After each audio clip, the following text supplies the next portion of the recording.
Hi everyone, good morning, and today we have the new moon solar eclipse. So we have got an amazing gateway that we're able to cross through today, and it's very much about leaving the old paradigm or old cycles behind and stepping through and moving into unity. Now, before we do a guided meditation, which I'm probably going to do around about 1:30 today, I wanted to talk to you about a couple of things surrounding us moving into a new beginning in a new way. The first video now that I'm going to talk to you about is very much about stepping into your power and what this means, and conscious living. And the second one that I'm going to do after this is all about your children.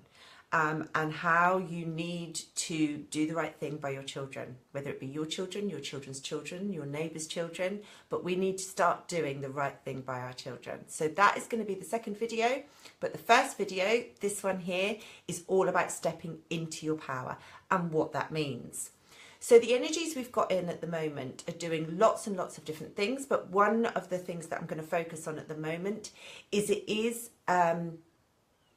forcing us or giving us the opportunity to actually step into our own personal power.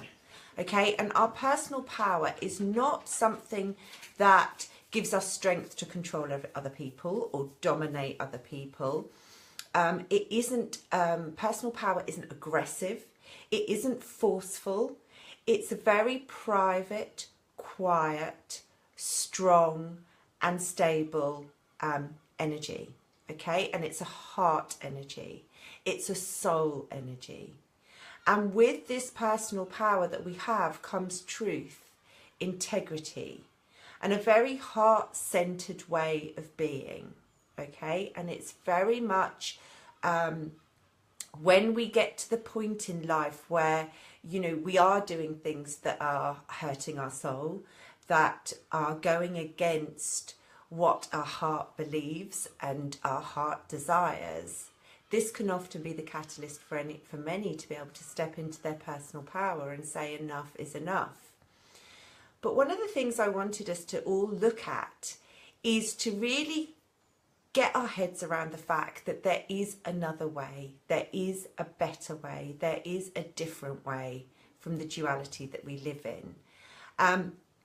And duality very much is like a box. So if you can think of yourself as like a cage, and this, or duality is like a cage. So what's happening for us at the moment is the energy is allowing us to elevate ourselves up slightly and give us a route out of duality. And the very first thing it's going to allow us to do, especially with this gateway, is to be able to step outside of the box of duality and look back in. Okay, so that you're able to move from the mind into the heart, and that is where you are going to be able to see the conditions of duality and the cage and the box that you are living in. And then it is your responsibility to begin to do something about it. And this is the important thing. This is the thing with us stepping into our power. We need to start doing something about it. We are not passive in this life. We are active creators. And the thing is, we are agreeing to all of these things. We are agreeing to the conditions of duality. We are agreeing to the conflict and the abuse and the aggression. We are agreeing to this cycle continuing. We are participating in this. And a lot of the reasons we're participating in this is because we are not consciously aware and consciously connected to our own paths, to our own thoughts, to our hearts. So we are just doing things again and again and again because that is the way that things are. Our views, our mindsets, a lot of these are inherited. Our language, the way we perceive the world, has been handed down for many generations, and we're perpetuating things that we're actually saying that we're against. So, for example, the rise that we have in racism and the continued sexism that we have and the sexual abuse against women and just general abuse against women, we're perpetuating that even when we're saying we're against it. And when I look around, some of the biggest crimes that I see against women, not the actual acts, but are done by other women themselves. You know, us women, when we instantly go and blame another woman, when we call another woman a slag, when we side with men against women, when they're calling women derogatory names. You know, we're brought up or we've been brought up into a duality where we don't respect women, that women are lesser, and this perpetuates through every level of society. And we're conditioning our children into this.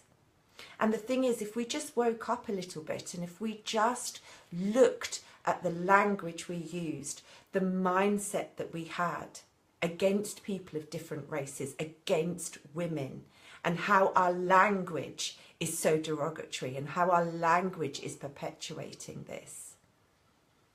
You know, the language and the terminology that we use for our fellow sisters is appalling at times. And it's not that we should be saying that women are better than men. We shouldn't even be making that distinction as we move into a duality. And these are the things that we need to be bringing our mind back to. How are you perpetuating these old cycles? How are you being part of the disparity between people of different races, people of different sexes, people with different abilities? You know, how are you unconsciously perpetuating this and agreeing to this? And these are things that we need to say on a heart and soul level. No, I don't agree to this. I am not going to be part of this. This is not acceptable in my world. And this is what we all need to do. We need to come back into our hearts and really think about what is important to us, what we are contributing to, what we are part of.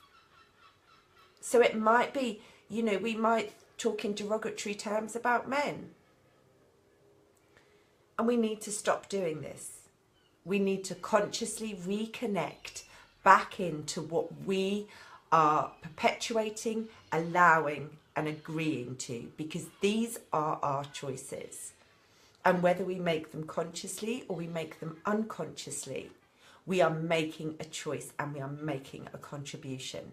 And this is what we need to look at as we moved forward into this new paradigm in this new world, because we are creating this. And also you are not going to experience, if you are still contributing to this negativity, this dense, you know, me against you, this division, then you're not going to move into unity, and you're not going to experience that. So we really need to start connecting to our lives, our world, our mindset, and what we put out there. You know, we can't look at things anymore as just our neighbourhood, our community. We need to look at things as the world. We are all citizens of the world. And what are we allowing to happen? What atrocities around the globe are we allowing to happen because we don't stand up and say no? And the thing is, I'm not saying that we need to get militant and we need to get out there. What I'm saying is this starts at our heart level. This starts with us, where we take this on board and we take on how we contribute to this on an energetic level. And just by standing in our own power, in our own hearts, and saying, no, this is not acceptable. This is not the way we are going to move forward. You are energetically creating the most amazing wave that will sweep across the globe and will affect everybody. And one way or another, it will raise people's consciousness. It will make them stop. It will make them, as they're about to utter a derogatory term, without connecting to their brain or their heart, it will allow them to have that pause, that stop, where we go, whoa, you know, I've just called that person something really derogatory. I didn't mean it. I didn't mean it from my heart. And just because you don't mean something when you are saying it, when you're saying it unconsciously, you're going out there and you're feeding into this energetic soup of disparity and conflict and abuse. And this is the paradigm we're moving away from. This is your opportunity to consciously look at what you are part of and say, no, I don't agree to this. This is not going to be my reality. This is not what I'm bringing forward. And this is what you have to do. You have a responsibility to yourself and to every other living creature on this earth, that you are going to stand in your power with integrity, with truth, with insight, with wisdom. And you're going to say, no, this is not what I am bringing forward. This is not what I'm going to create moving forward. There is a better way. And we also need to look at why we accept our own powerlessness. Okay, powerlessness is forced upon us. It is bred into us by the media, by school. You're just a small cog. You are powerless against this big industry. You are powerless to make any change. You know, why do we sit back and idolize these people on TV and think that they are better than us, or they are worthier than us, or they are something to aspire to? Or we spend our days distracting ourselves by looking at these people and commenting on them and critiquing them. Why do we do this, yet we're turning against our brothers and sisters? You know, people that we are connected to, that we share the energy, we share the hopes and the aspirations, yet we turn on these people so quickly. The media tells us to be frightened of them. We turn on them because they're of a different religion, or they have a different way of seeing the world, or viewing the world, or experiencing the world. Yet we fear them and we turn on them. Why do we do this? That's what we need to be asking ourselves. Why do we do the things that we do when they're not important to us? They don't come from our heart. Why are we so quick to turn on each other? And why are we so quick to listen to the media? It's things like, you know, I speak to people about, you know, every Muslim seems to be an extremist and is somebody to be feared and hated and vilified. Really? Would this be the same if this was a white person and a white religion? I mean, how often do white people do the most atrocious things? Are they all then tarred with the same brush? No.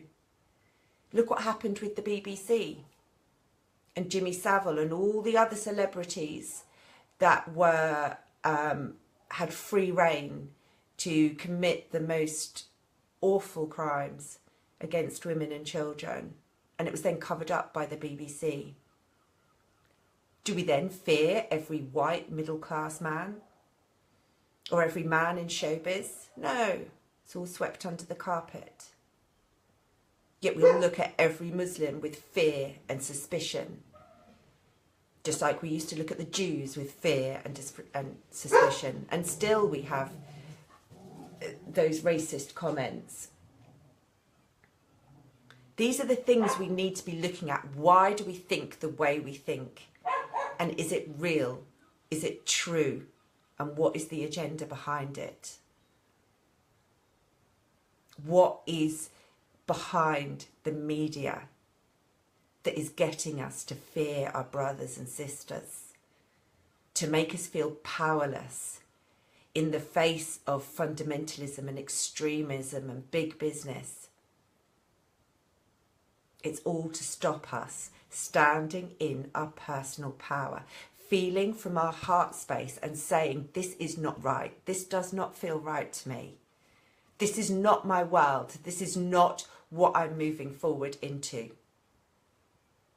We are not powerless. So these are the things we need to look at. Why do we pursue gold, money, fame, power over happiness? Why does the clothes we wear, the car we drive, why does that fundamentally affect how we see ourselves? I mean, it always used to make me laugh because at one point I had two cars, and I know this isn't great. I had an Audi A5 and I had a little beaten up, what was it? Ford something or other. One was my beach car for my dogs, and one was the car that I needed for work. And it used to make me laugh how my perception in the eyes of other people would change in an instant from jumping from one car to another. How people perceived me changed because of the car that I drove, which made me laugh because obviously I'm always the same person. But why do we put so much in that? Why do we see kindness as weakness? Why do we see suspicion and revenge and anger meaning that we are strong and we're smart wise and we're nobody's fool? Why do we see these things? Because in our hearts, we know this isn't true. In our hearts, this is not something we admire in other people. You know, how many times do we look at people and think, whoa, you're really angry and you're really vengeful? And then in the next minute, when somebody, you know, steals our car parking space, we go mental. Or, you know, when somebody does something or says something, we take it personally and go crazy. You know, where is our acceptance of the fact that, you know, just because you have a different viewpoint from me doesn't mean we can't be friends. Doesn't mean that I need to take it personally. The other thing we need to look at is, why do we eat our fellow creatures? Why? For survival. We do it because we enjoy it. Why do we do this? We don't need to eat animal products.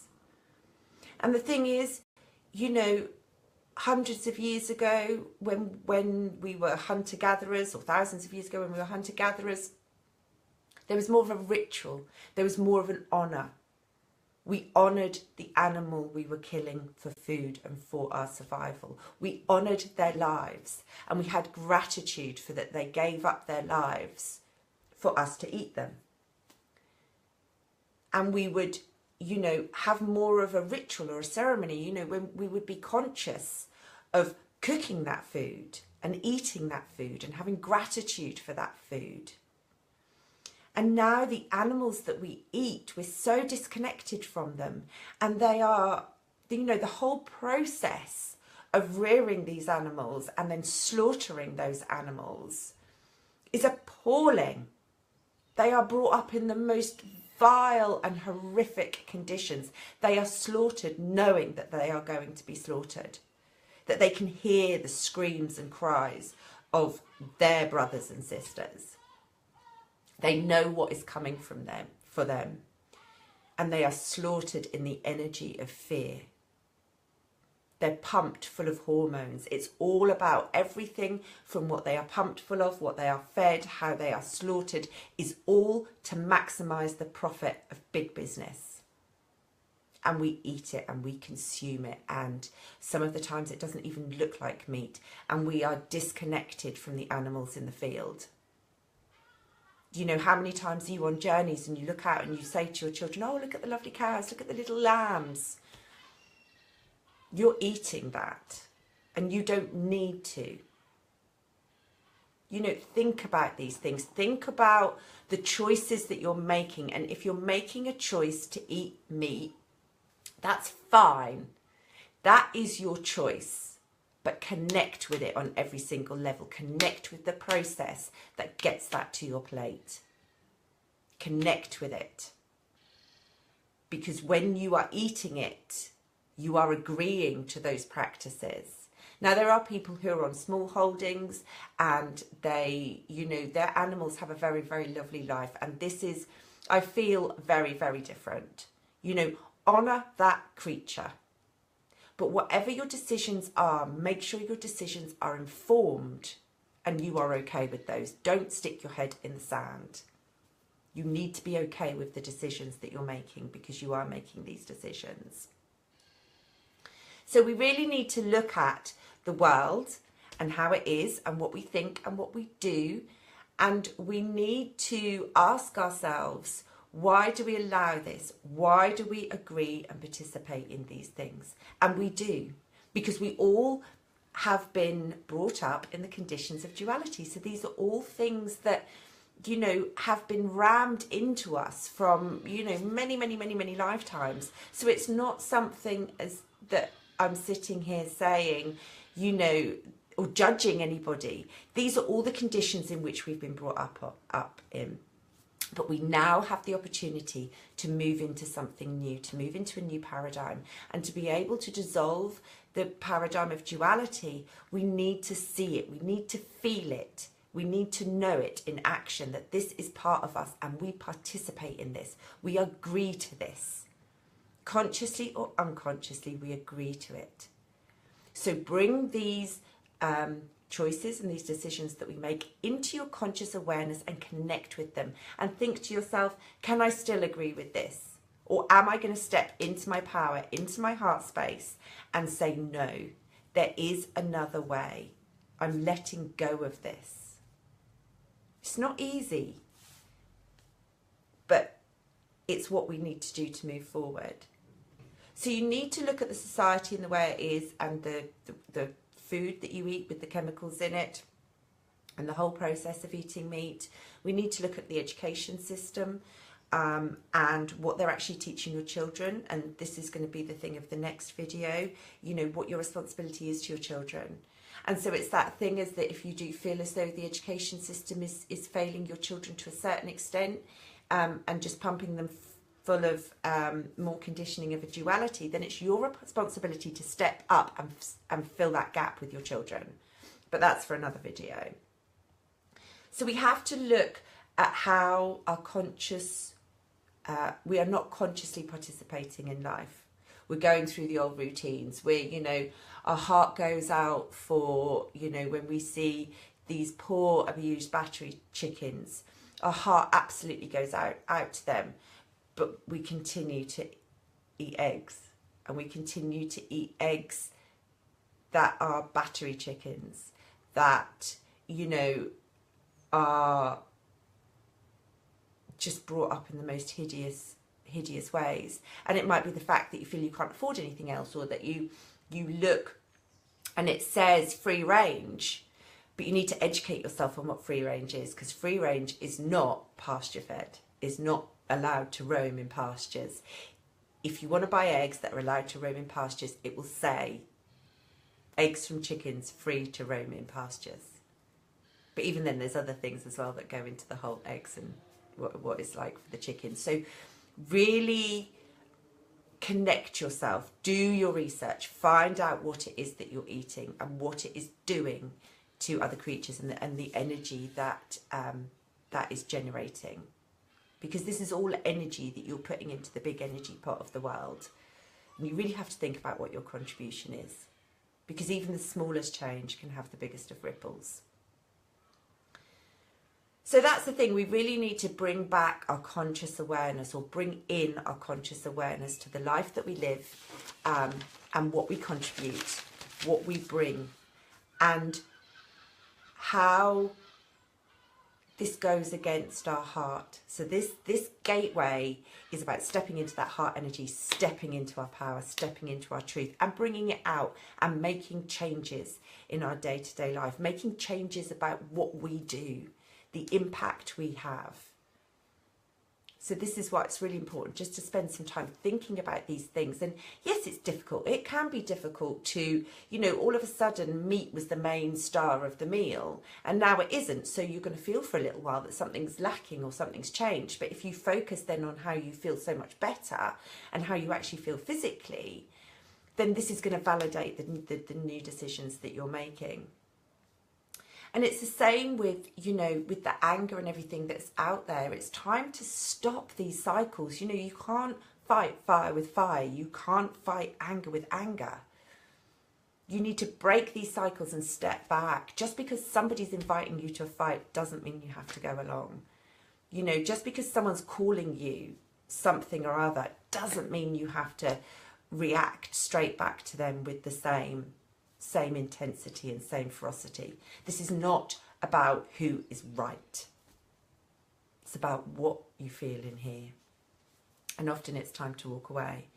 So your personal power isn't there to make you angry, to make you want to control. Your personal power is bringing your heart out. It's making you feel strong to stand in what you know that your heart and your soul needs and desires, and you stand firm, you stand like a rock. You will be unwavered. Your personal power is there to inspire and to educate and to be able to move forward in our journey to our heart with a quiet but strong confidence, with belief. You know, standing in your power is able to say, no, I don't agree to that. And you can threaten and you can cajole and you can manipulate. But this comes from my heart and I will stand unwavering. And it's there to steady us as well. Standing in our power, when we start on this in a journey, and we have to, and we're looking at the duality within, so we're reconciling our polarities, we're looking at both sides of the coin within us, you know, our lovely compassionate side and our mean and judgmental side. We have both sides while we're still in a duality, and we need to look at both of those and face both of those and accept and embrace both of those, so we can then release them and make the space to bring in unity.